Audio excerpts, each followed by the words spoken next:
কি বন্ধুরা, এই সন্দেশ দেখে কি আপনাদের খেতে ইচ্ছে যাচ্ছে? তো চলুন বন্ধুরা, কিভাবে এই রেসিপিটা বানালাম ভিডিওটি পুরোপুরি দেখতে থাকুন।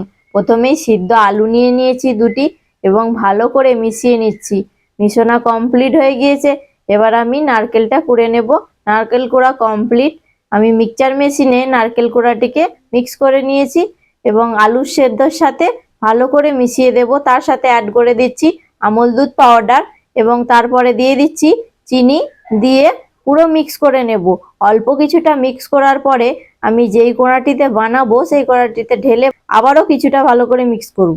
এবার আমি অ্যাড করে দিচ্ছি এলাচ পাউডার, দিয়ে ভালো করে মিশিয়ে নিয়েছি। আমি কিন্তু একদম হালকা আঁচে ক্রমশ নাড়াচাড়া করতে থাকবো। বেশি আঁচে কিন্তু সন্দেশের পাক বানানো যায় না। এবার আমি দিয়ে দিচ্ছি পরিমাণ মতো 2 চামচ ঘি দিয়ে দিয়েছি। দিয়ে ভালো করে নাড়াচাড়া করেছি। এই দেখুন বন্ধুরা, সন্দেশ তো রেডি, কোণা থেকে একদম উঠে যাচ্ছে, দেখতেই পেয়েছেন। এবার আমি নামিয়ে নিয়েছি। এবার একটি একটি করে আমি সন্দেশগুলো বানিয়ে নেব। তো তার জন্য নিয়ে নিয়েছি দুটি সন্দেশ বানানোর ছাঁচ। তো এই ছাঁচের দ্বারাই আজকে সন্দেশ বানাবো। তো বন্ধুরা, তোমরাই দেখে নাও কিভাবে আমি বানাই সন্দেশটা। ঠিক এইভাবে সন্দেশের ছাঁচের মধ্যে দিয়ে আমি আবার তুলে নেব। দেখুন কত সুন্দর উঠে যাচ্ছে সন্দেশের ছাঁচটি থেকে।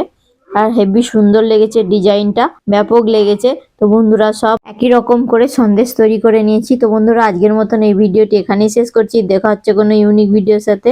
ভিডিওটি ভালো লাগলে লাইক কমেন্ট শেয়ার করবে।